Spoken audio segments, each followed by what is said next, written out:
আসসালামু আলাইকুম। Brother KE 430 HS এই মডেলটির হোম পজিশন কিভাবে করবেন আজ আমি সেটাই দেখাবো। এই মেশিনটি মূলত নিডেল ভাঙার কারণে আমাকে ডাকা হয়েছে। তো আমি এসে প্রথমে টেস্টে দিয়ে মেশিনটি যখন চেক করি তখন আমি দেখতে পাই, এই দেখেন আমি টেস্টে দিলাম। টেস্টে দেওয়ার পরে যখন চেক করি যে নিডেলের যে ছিদ্রটা আছে প্লেটের, দেখেন ফিটটা সামনের দিকে বেশি আগায় গেছে, মানে নট ওকে। আগানোর কারণে নিডেলটা ধাক্কা লাগে, যখন মেশিনটা চলে নিডেলটা ধাক্কা লাগে।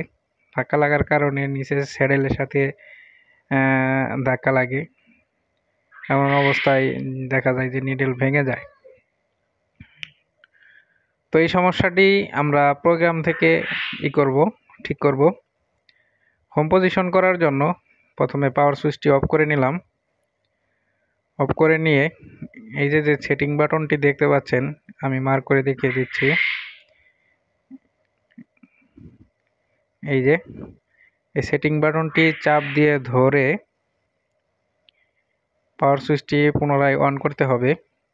অন করলে এরকম একটা ইন্টারফেস আসবে এবং এই যে নিচের দিকে একটু আনতে হবে। নিচের দিকে আনলে দেখেন হোম পজিশন অ্যাডজাস্টমেন্ট, এখানে একবার চাপ দিতে হবে। চাপ দিলে এখন যদি আমি প্লাস কিংবা মাইনাস বাটন চাপ দেই কিন্তু কোনো কাজ করবে না। কাজ করার জন্য এই যে টিক মার্কটি একবার চাপ দিতে হবে। চাপ দিলে মেশিনের ফিটটা একটু ঝাঁকি দিবে। ঝাঁকি দিলে এখানে আমাদের এক্স মোটর এবং ওয়াই মোটর দেখতে পাচ্ছেন, এখন কিন্তু কাজ করবে। তো এই যে উপরেরটি এক্স মোটরের কাজ হচ্ছে ডানে এবং বামের দিকে নেওয়া, এবং ওয়াই মোটরের কাজ হচ্ছে সামনে এবং পিছনের দিকে ফিটটাকে মুভ করানো। এখন আপনার যে দিকে দরকার, যদি ফিটটাকে ডানে নিতে হয় কিংবা বামে নিতে হয়, দেখেন আমার এইটা ফিটের যে মিডল অংশ আছে, দুইটা ফিটের যে কাটা অংশ মাঝখানে আছে, এই কাটা অংশ বরাবর নেই। যে আমি হাত দিয়ে দেখিয়ে দিচ্ছি, এই যে দেখেন না থাকার কারণে, এটাকে ঠিক করার কারণে আমি এখন মাইনাস বাটনটি চাপ দিয়ে কিংবা প্লাস বাটন চাপ দিয়ে যেদিকে নিলে এটা মিডল আসে, আমি মাইনাস বাটন চাপ দিতেছি। যদিও আপনারা দেখতে পাচ্ছেন না, ফিটের দিকে ভালো করে লক্ষ্য করুন, ফিটটা কিন্তু আস্তে আস্তে আস্তে আস্তে মাঝামাঝি অংশে আসতেছে। এই যে দেখুন মাঝামাঝি অংশে চলে এসেছে। এমন অবস্থায় একবার টিক মার্ক দিয়ে দিবেন। এই যে মাঝামাঝি অংশে চলে এসেছে। ডিসপ্লেতে যে টিক চিহ্নটি আছে এটাকে একবার প্রেস করে দিলে ওটা সেভ নিয়ে নিবে। এখন যে এই যে দেখেন ফিটটা একটু পিছনের দিকে নিতে হবে, আমি ড্রাইভার দিয়ে দেখিয়ে দিচ্ছি। তো পিছনের দিকে নেওয়ার জন্য এখন আমাদের ওয়াই মোটরে কাজ করতে হবে। এই যে ওয়াই মোটরে নিয়ে আসলাম। এখন একটু মাইনাস বাটন চাপ দিয়ে এটাকে পিছনের দিকে নিতে হবে, কারণ ফিটটা আমাদের সামনে বেশি আগায় আসছে। আমি পিছনের দিকে নিতেছি।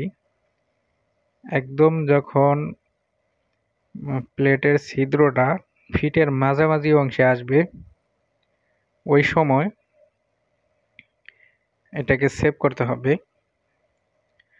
এই যে দেখেন ওকে, একবারে মিডল পজিশনে আসছে।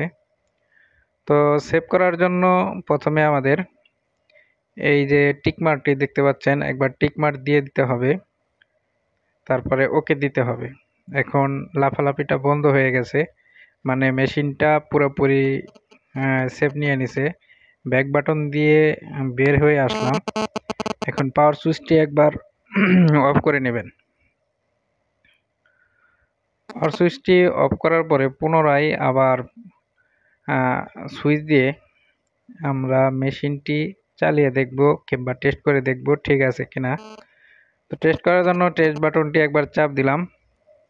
চাপ দিয়ে এখন আমি প্যাডেলটি আছে যে নিচে এটাকে একটু একটু করে পাড়া দিচ্ছি আর দেখতেছি যে ফিটের দুই সাইডে বাজে কিনা। না, আমাদের মেশিনটি ওকে।